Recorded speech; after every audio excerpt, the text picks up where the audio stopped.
So you've probably seen the blurb of the event. It's called the Perfect CV Match. So we are going to be talking CVs.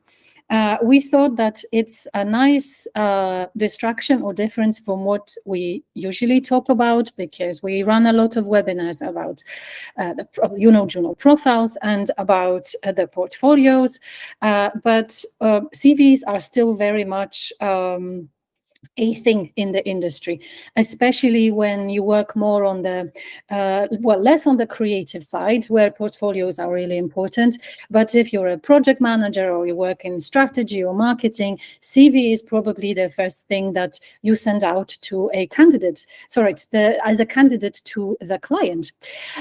So we will cover a few things today. Just about me, if you haven't met me yet, I'm a community manager at Juno. If you've joined my portfolio webinar in June, you might already know this, but if you don't, I had Juno review team.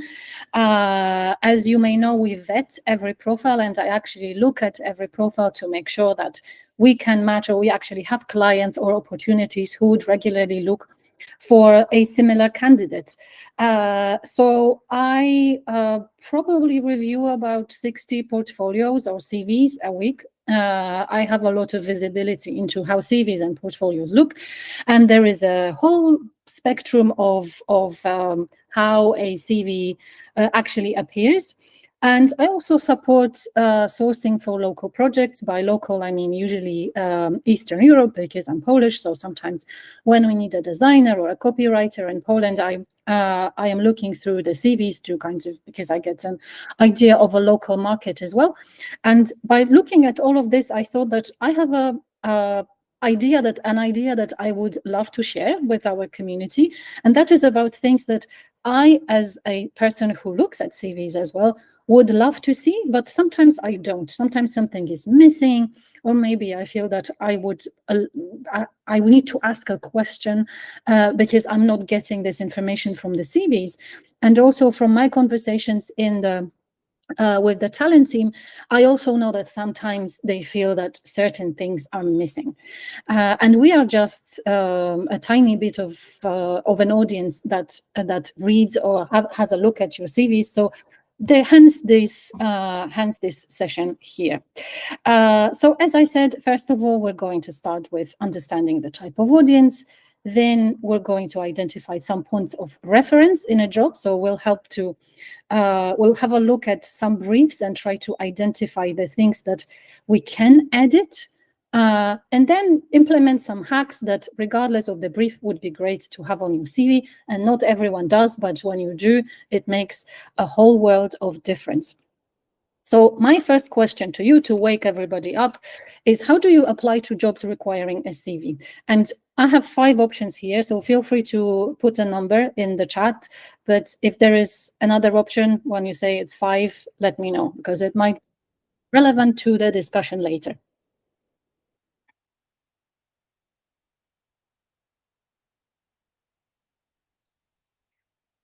No one is typing anything. 3. Okay, thank you. Recruiters. Good. All of them. At company sites. Okay.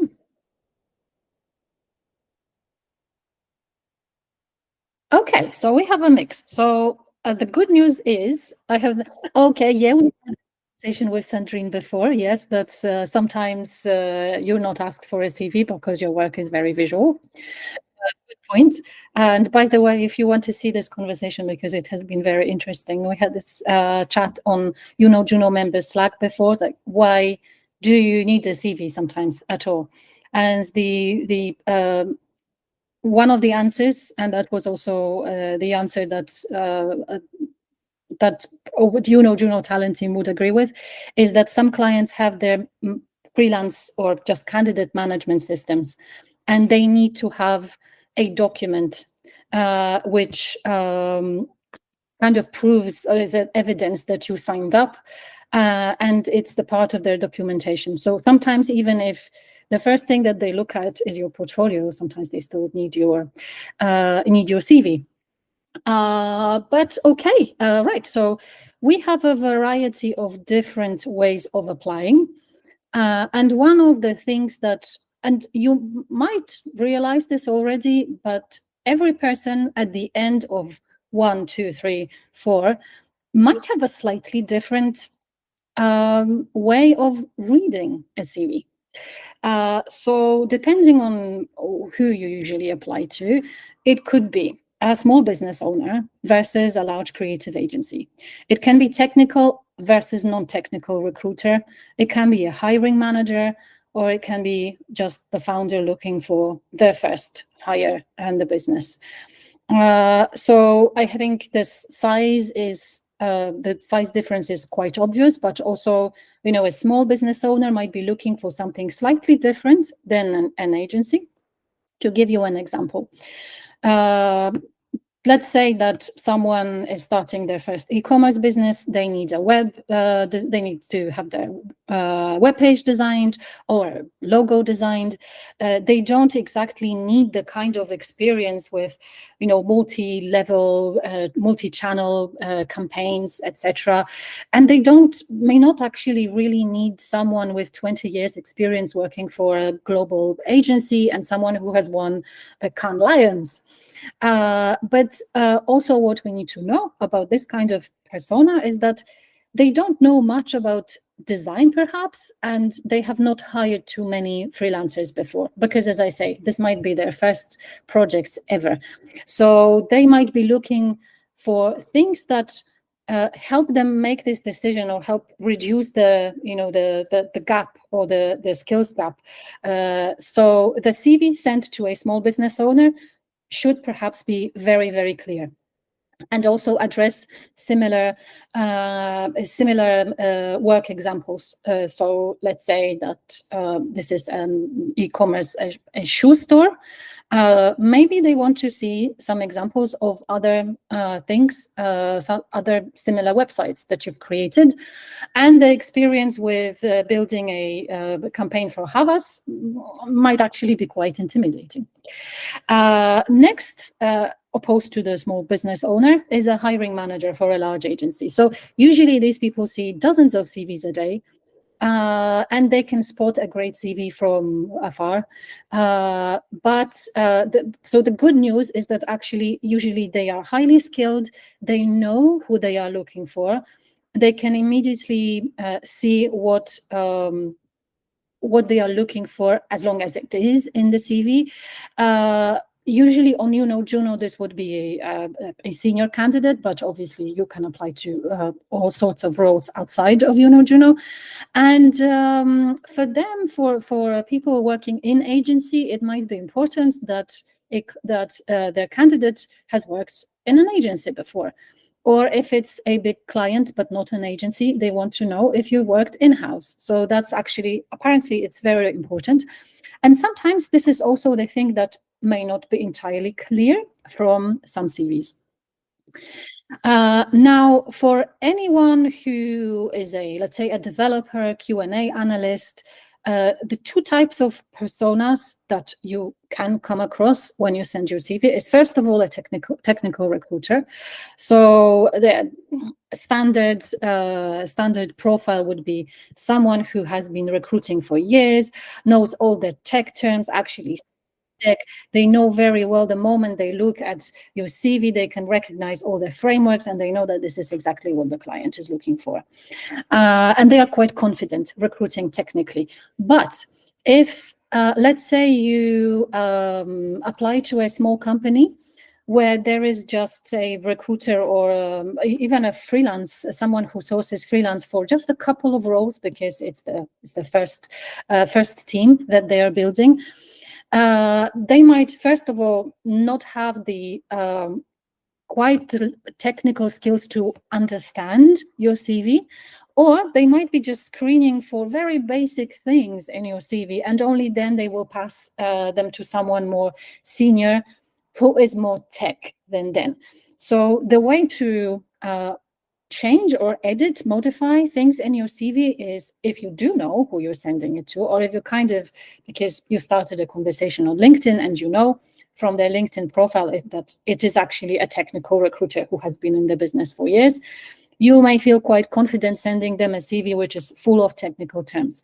But if it's this first contact recruiter, and you see that it's maybe a relatively junior person, or maybe this first small business owner who's also not very techie, then they might need a CV which is written in more in plainer terms, so to speak. So instead of knowing all the tools that you've worked in in your career, they might actually want to know the end result. So it's better to say that you've worked, that you designed, or that you coded a website which had this kind of result, or did this, in very, very plain terms, rather than mention all the technical skills.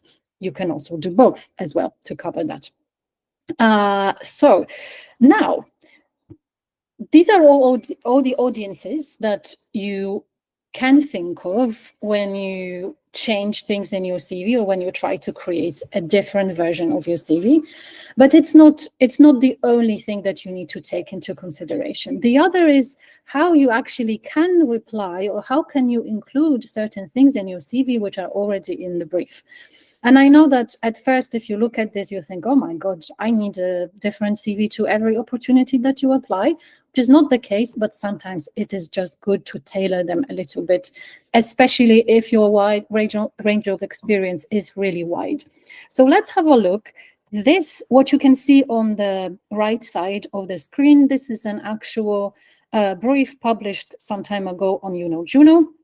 You don't have to read all of it. That's what the arrows are for. But I wanted to show you what the things are that clients are potentially looking at. And then when they look at your CV, this is what they scan for.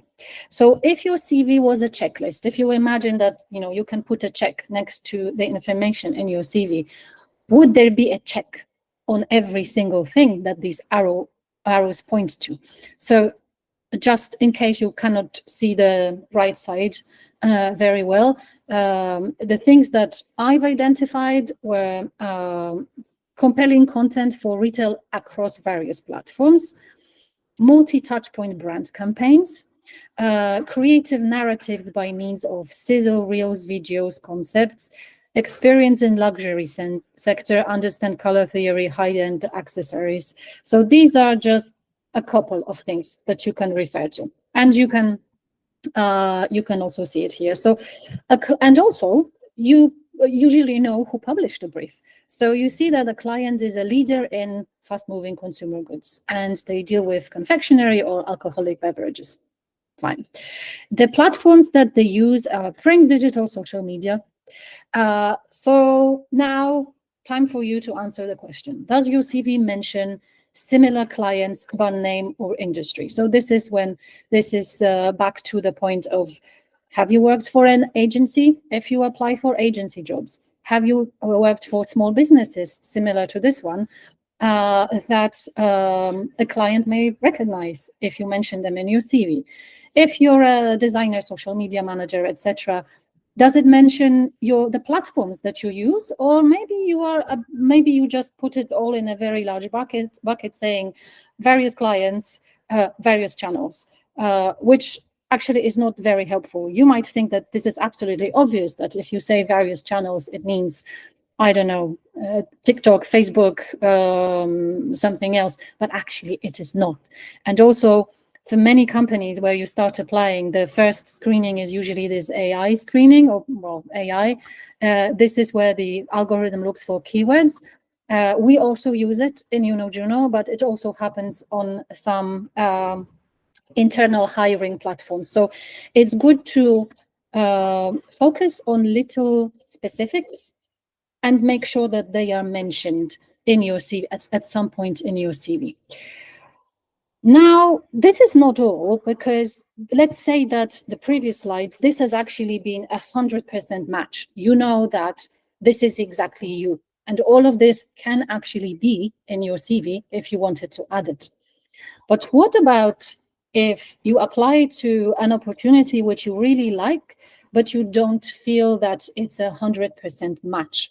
So first of all, I don't know if you're familiar with this knowledge. I actually haven't been for a long time until I started working for Juno, that many opportunities which are published somewhere in the, somewhere online, the job description that you will see, this is not even like 100% match. This is 120% match. This is an absolute, this usually defines an absolutely perfect candidate.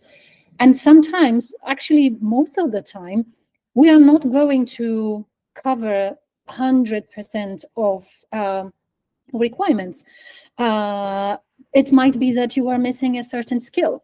It might be that you are missing experience in a certain sector, but you still want to apply. So what do you do? So there are a few techniques that I identified from really good CVs. So the example that you see here, this is an HR systems solution architect. And in big summary, they are looking for someone who obviously is a solution architect, but with experience of HR processes and enterprise software solutions. What if you are a solution architect, but you've actually never worked for a company doing HR processes or doing software as a service for an HR company? Well, you can highlight your closest relevance experience. So think about which part of your experience is the closest to here. So my guess would be maybe a company working in recruitment, because they might have similar processes. It might be another software as a service, which is nowhere close to HR, but it is still software as a service. So I think some patterns of working might actually be similar no matter what the industry. So this is something that you can also emphasize in your CV. What if, let's say, the most relevant role in your CV was, in your work experience, was 5 years ago?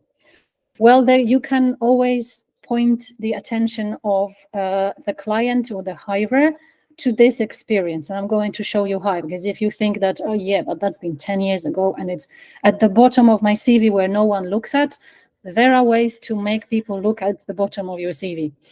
But it is a good idea to think about how I can lift that previous experience, which might not be super relevant or is very recent, and put it a little bit more higher up in your CV for someone to see.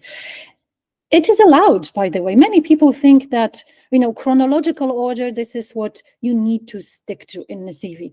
And yes, but there are ways to go around this as well, and also change certain things to ensure that someone who reads it will feel that, okay, maybe it's not 120% match, but 80% is perfectly fine. So some things, and the first thing relates to what we've just discussed, it's adding some spice to chronological order. So you can, at the top of your CV, you can add an About Me section. And this is something, if you don't want to create 10 versions of your CV, because every client that you apply to is a little bit different, what you may do is to have one single version of your CV, but the only thing that you will ever change is the About Me section. So if you, let's say that you apply to this software solution architect, but you haven't done any work of this sort in the last 5 years, this is the moment where you can mention that you were a very experienced solution architect who worked with da-da-da. You may emphasize any other kinds of skills, and if you put it at the top, which is usually where About Me section goes, and this is the first thing that people see, they will be focused on this, and they will want to actually look in your CV to find out a little bit more about this, even if this is not your most recent experience, or maybe if it's not entirely clear because all the rest is quite general. The other thing, and that is especially for people who use portfolios, reels, is it easy to find your portfolio link in your CV? And are the links clickable, or they need to be copy-pasted? So this is something very often when I source or when I look for, let's say, copywriters or designers, and we put up an ad on LinkedIn because we don't have anyone in the network, which is, it usually is the case with some countries where, Juno is not so present. I get the CV and then I would like to see some examples of work, but the portfolio link is not there. Or there is a link, but it is at the bottom, or it's like in very tiny print. It's almost like a disclaimer on a contract that you can never find. And sometimes, well, this is purely cosmetic, but actually really helps with user friendliness. Is it clickable? Sometimes, especially for Behance portfolios, and I know that a lot of people use Behance, you might have a very long URL, which is, if it's not clickable, there's a whole load of mistakes that someone who's not very careful about retyping, they can go wrong. I tried it a couple of times with someone who had links such as behance.net/Polina3556X. And the link was not clickable, and also the PDF, I think it was formatted in such a way that there was no way to copy paste it. So I had to retype it basically. And yes, it's possible, but if someone there doesn't have time, if the client doesn't have time, they will be like, I don't care. And we want them to care, right? So putting a link is always great, and make it visible. And the third thing that we don't see very often, but I hear a lot, is very helpful if you include some metrics.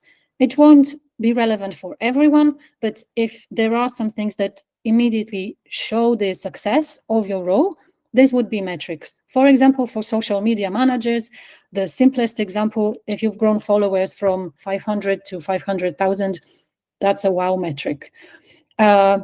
And in some jobs, you will also have this information quite directly from your manager or your client, and it makes it really enhances the work descriptions that you provide for any of your work history examples. Now, okay, so what are the next steps? What can you do? I would say, first of all, pick 1 to 2 personas. So I gave you 8 different options. Now, small businesses, technical hires, non-technical hires, etc. But think about who you apply the most to. So that's why we started with LinkedIn, direct outreach, etc. Especially if you do direct outreach, you see on LinkedIn, you see who you're talking to. You see if it's a technical recruiter, a very junior person who required your CV. Is it a very experienced agency hirer?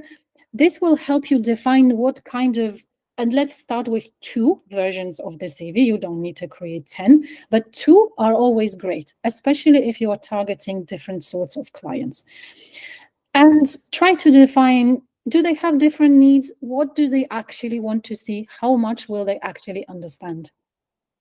And then adapt the contents of your 2 versions, or however many you want to create, to focus on most relevant experience. So if you're a copywriter with tons of experience, you might want to have a version for B2B clients and B2C clients. If you do both web design and you also code, you might want to have 2 versions of the CV, where you prioritize more about and then the other. It's not about completely ignoring the other responsibilities or your other skills. It's more about making sure that you reduce the confusion on the other side.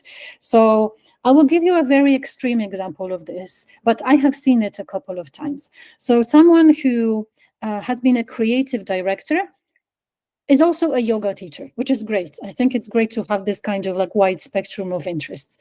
But their CV started with the yoga teacher for the last, I think, 5 years, and only somewhere there at the bottom, there was the creative director bit. And I usually try to pay attention to, I try to really read the CV from the top to bottom, but there are people who don't. So in this sense, sometimes even if you're extremely proud of your new side hustle, it's better to make sure that what the client would need to see first is they're published first. Then you can experiment with the layout. And I'm going to show you 2 layouts which I picked, which I really like. And I feel that they really show what you need to show. added the editable summary or about me, as I said, add portfolio links, and don't be afraid to use bold font. It helps, it really visually helps to find the right information, even if it's a little bit lower. And then send and test and see if it's actually working. Some layout ideas, and by the way, I picked them from Canva. So you can also, if you use Canva, you can have a look. I know that you won't see the small font here, but the small font is not so important. What's important is the section. So About Me section, which I mentioned quite a lot in both types of CVs. One is here, one is there, very much at the top. This is your chance to highlight the experience that the other side, the client, may want to see. Now, the other two, they are pretty old school and pretty standard, experience and education, no comments here. But usually these templates, they give you an option to add something extra. Oh, sorry. Why is this not, sorry. Add something extra such as languages, expertise, references, etc. And remember that these are editable. So if you download a template, you don't have to follow this template by the book. So let's say that, well, you don't code, right? So maybe you don't need to add information such as JavaScript, Python, etc. But if you're a copywriter and you work with a couple of different languages, languages might actually be important. It might not be that important if you apply to only UK roles with UK teams. Maybe you can just substitute this with something completely different. You can add most important success metrics or awards one. So if you don't want to add success metrics to every single work experience in your very long work history, then you might just use one of these sections to say something like, in any job, I achieved at least 200% conversion rate or something like this. And skills, so on the second part of, in the second template here, you might see well, it points to references, but actually I meant skills, so on the left. Make these really matter. So actually on this example, you see organized communication, teamwork, marketing, deadlines, etc. But it will very largely depend on the kind of roles that you apply to, because sometimes I feel that these skills are quite obvious and they don't bring any value to a CV. So for example, that someone is organized or punctual, I feel that this should actually be the standards. The fact that you're mentioning it, well, that's what every client would expect from a candidate. So it's better to think about what skills in particular the client or the hirer may want to see, what's important to them. Sometimes it will be soft skills. So sometimes being organized or managing a team, this is it. But if it's a purely technical job, or if it might be about they want you to use some super niche tool, which you actually know and you even have a certificate in, then this is the place where you can mention it.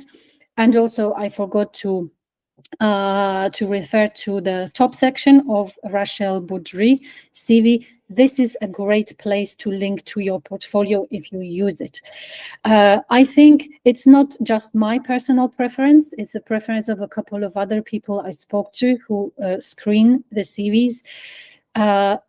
They love it when the link to the portfolio is quite high rather than at the very bottom, because if they're after your visual work, they don't have to browse through it frantically. It is just there under your phone number, for example. Things to avoid, very briefly. Wouldn't you put a link next to the contact details? You would, but you wouldn't. Many people actually don't do this. So you might think it's actually obvious, but it's not. Sometimes the link is just not there.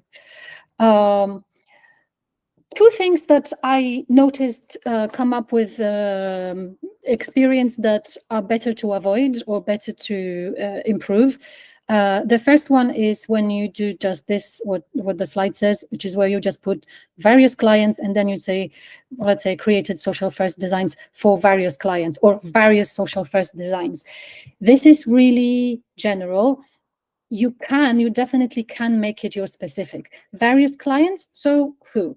Was it these small businesses? Were it mid-sized businesses? Was it agencies, etc.? This kind of information really helps. Sometimes you may think that actually various clients means the breadth of experience, and yes, it does. But your potential hirer would want to know who they were, and this is a very, very common, not mistake, but something that could definitely be improved. And honestly, you make your CV audience really happy if you specify it. And the other bits, which I picked as a very typical example, I call it a ChatGPT CV. I know that a lot of people use either ChatGPTs or they just take templates from somewhere. There's nothing wrong with it, but try to add something on top of it. So if you see this project manager description, it says define project scope, goals, and deliverables that support business objectives, develop comprehensive project plans. That could be a description of any project manager's job on earth. It doesn't add anything to anything specific about this particular role. And yes, I know there will be NDAs and some things will be confidential, but to refer back to this example of solutions architect with HR company, the information that would be very helpful for this particular hire would be how this role was particularly relevant to the kind of experience that they are looking for. So maybe it was an HR company. Maybe this is the difference that you made to the processes, etc. So you can, of course, use such as ChatGPT if you want, but do edit it, because I feel that, yes, you can train it to answer the questions the way you like, but you need to feed it a lot of information. And sometimes I feel the easier way is to just ask it for a general work description, but then take it and make it yours. So add the bits that ChatGPT wouldn't know, but you do. And I think that's it from me. So if you have questions, now's your time.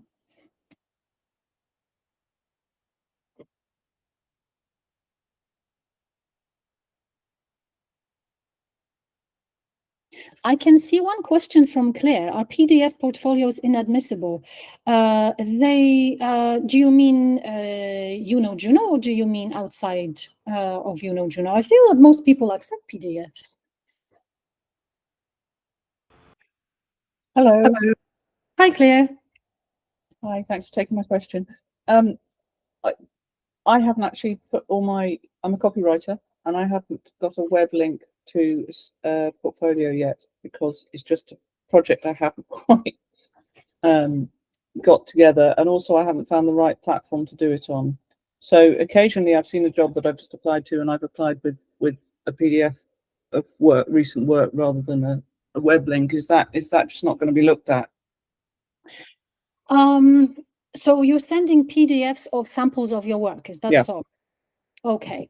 And do you add it on top of your CV or instead of your CV? On top of. On top of, okay. I think that's all right. What you might want to consider is that depending on how many of these samples you send, is it, so for example, is it always the same, or do you pick the ones that you feel would be relevant to the person who hires? Well, I would chop and change it as necessary, and I suppose is that something you'd recommend doing on a website as well? Would you have different? So there are two issues for me. First, what's the best website to use for a copywriting book? Secondly, would you have different versions of that to send to different in response to different jobs?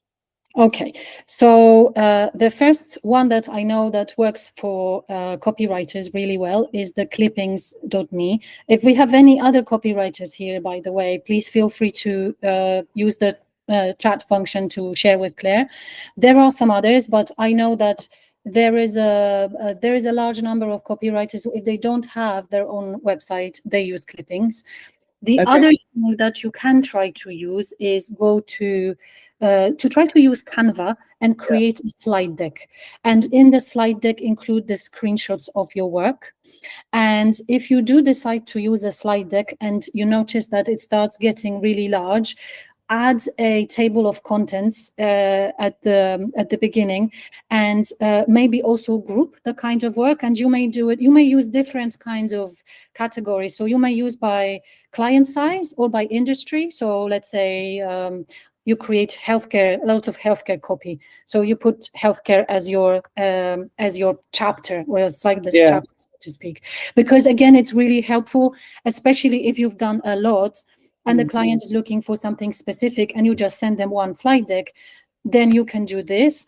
Then if you decide to use clippings is not very, I would say, visually friendly, but it does the job in the sense that it aggregates whatever articles you add to it. So you can add links to articles or copy that exists somewhere online.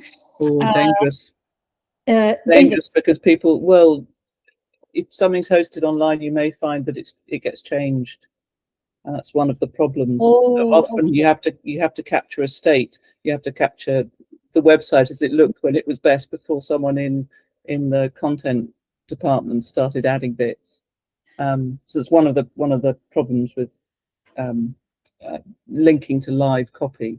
So maybe in this case, I would recommend just having a slide deck with like static, and where you can create your own screenshots at the time where you knew that they were, the state that you want them to. It was ruined, or the legal team gets their fingers on it.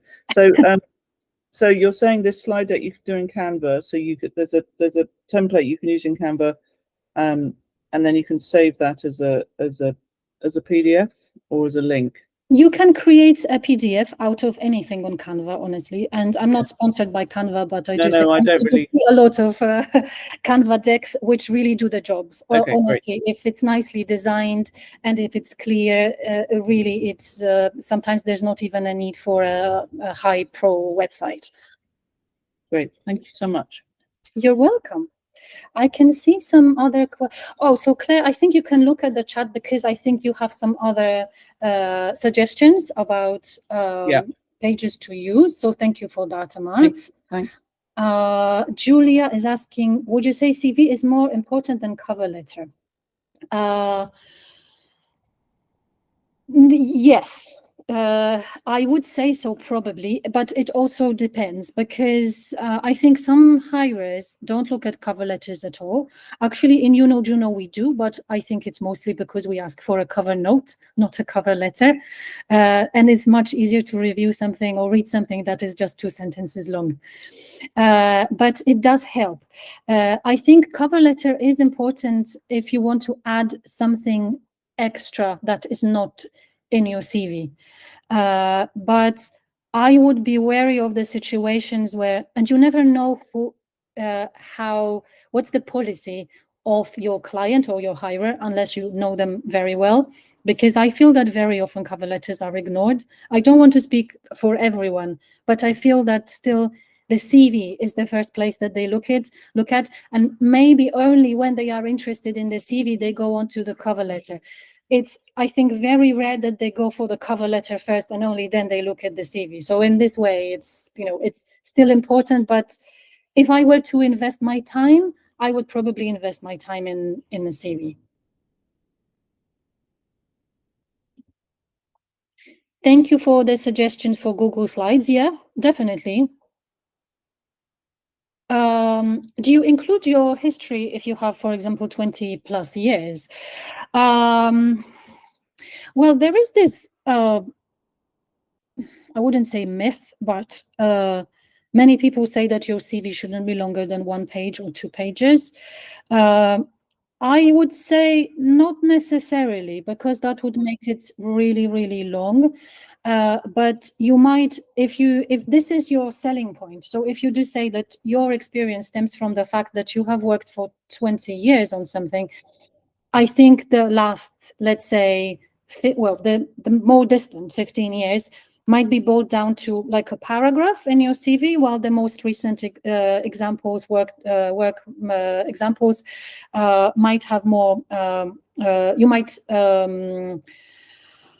get more space for these to describe them. I wouldn't go as far as year 2000, unless there is something that you've done then and you feel it's really important, but then I would flip it to that About Me page so that someone can see that you've done it. Career breaks, I do see them on the CVs, but to be honest, I don't. I'm kind of ambivalent, and I think I want to think that hirers don't pay that much attention to it, at least not in the negative sense. So I don't feel that a career break, for whatever reason, should be a problem for the hirer. As long as you are ready to go back and you're kind of up to date with whatever tools and skills you have. And I think it's also quite nice to be honest if, for example, it was like a maternity leave, etc. It's perfectly fine to mention it. I personally, I try not to pay attention to these. I look at the actual information on what the person has done because it's more important for me. Okay, we have more questions. So is it worth to mention exact dates or dates at all for smaller projects? How small are we talking, Sandrine? Are we talking like a day or two, or are we talking a month?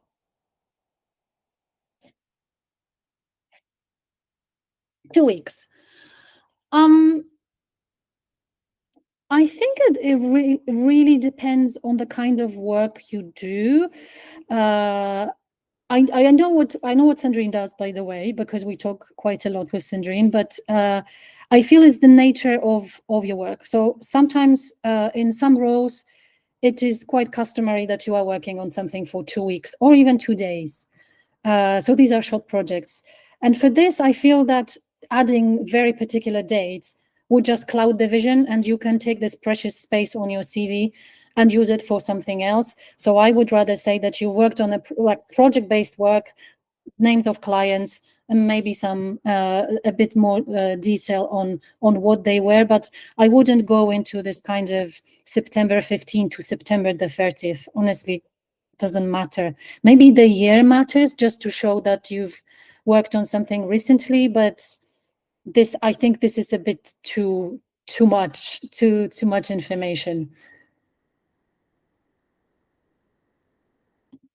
How important is it to have the exact wording from the job description? Yeah, well, so I don't know all the algorithms, obviously. I think it's important to have something similar. I think most of these, so for example, the way it works on Juno, it will catch similar phrases. So if you put animated content and someone required animation experience, this should cover it. But there are some other engines used by other companies, and I wouldn't like to answer for them. But please remember that there are still humans out there who actually review and screen the CVs. And in this case, if it's designed animated content rather than animation experience, they will get that.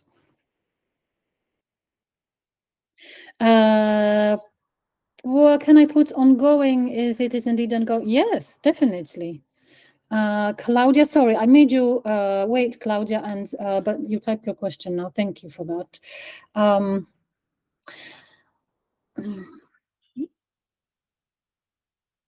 Let me read the question.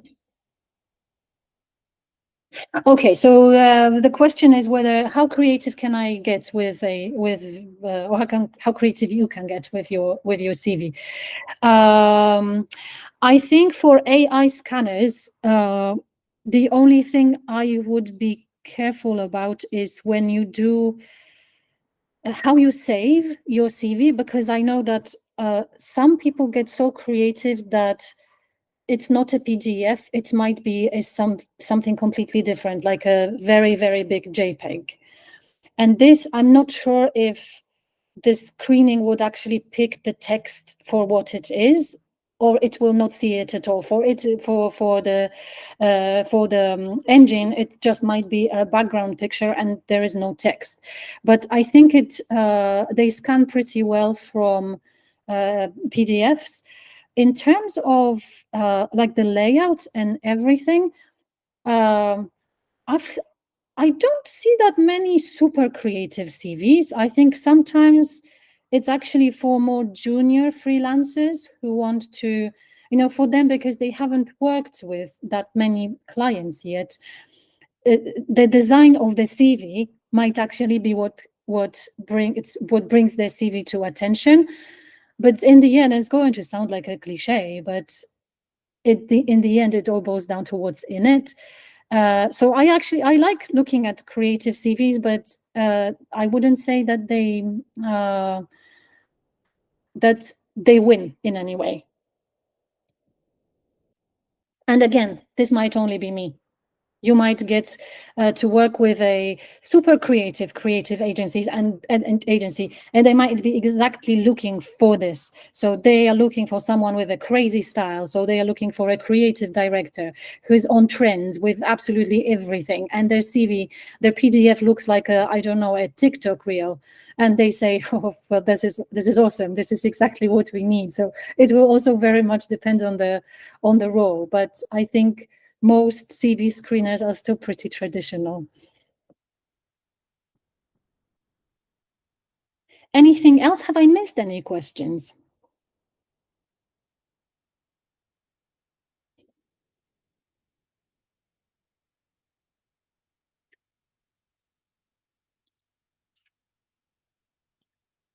Okay, I think I didn't. All right. So if there are no more questions, thank you very much for joining. There is one more. Does anyone have a book on Wix? Not sure if here, Claire, but a lot of our freelancers do, because again, I do see them sometimes.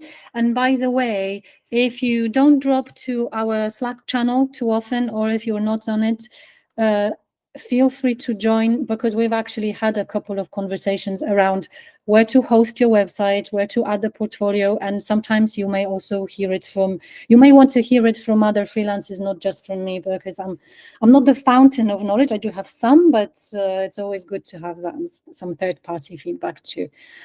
Oh, how honest should you be in your CV? Oh, that's an interesting one. I think it all depends on stretching the truth. So what is the bit that you want to stretch? I think, so the one bit where I see that sometimes candidates are stretching the truth, and this is the one that I don't really like, it gives me trust issues, is when I see a CV where, and this is specifically for designers, when I see a CV and there is a lovely project which is described, but it's described as a we. So it says, we have done this, this, and this, and we have reached, we have won a Grand Prix in Cannes, etc. But who is we? And what have I done actually? What did I do for this project? So was I only the person who did minor retouches, or was I the person who created the campaign? So in this case, I feel that stretching the truth it's not, well, actually it's not stretching the truth, it's not mentioning the truth. And this, I feel, it makes me a bit concerned. But I think it's not about stretching the truth as much. I think what the issue is, and let me put it on a very wide spectrum of being very modest to stretching the truth. I think the problem is where you are on that scale. So sometimes people are very modest and they won't mention a big client that they've worked with because, it has just been a 2 weeks project. Oh, I worked with them through an agency, so why would I mention them? Well, this might be exactly the project or the kind of experience that someone is looking for in your CV. So if you know that, it's okay if it was 2 weeks, but it does, if it completely changed your, if you learned something new, or if you feel that you really contributed, you added value, do mention it. So don't be too modest. I would probably not recommend adding information which is completely untrue, obviously. So if you've worked with Because at some point, if it all sounds fantastic in your CV, but then you get questions on your interview, then it will come up anyway, because they might ask, do you know this tool? And actually, it's not a tool that you might learn from YouTube in 2 days, but it's something that you really need to know. Then it's better to be honest about it. There are also, and I think we can cover this in a completely different webinar, because I know that talking about tools is very often like a deal breaker. So someone will look at the CV and they want experience with tool X, and you actually know that this is something that you can learn in 2 days because it's super easy. You can mention that you know this tool in a, let's say, like on a basic level. So I feel that this is how far you can stretch. I wouldn't put it something like, oh, I've never coded in Java, and then you put the Java last 5 years of experience. So let's just be careful about how far we go with stretching.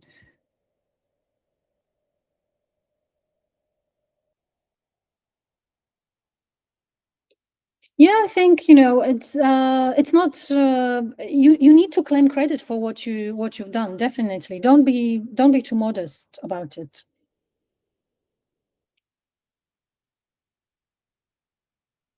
Anything else?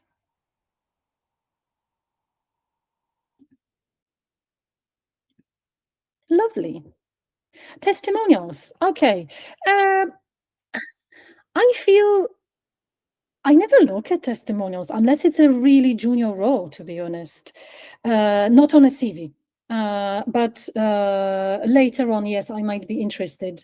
But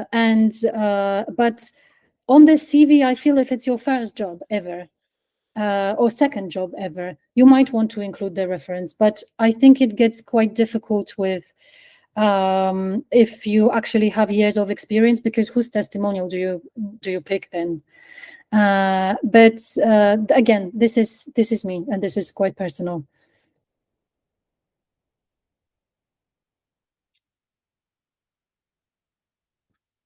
All righty. I think we're all hungry by now because it's 1:30. So thank you for joining.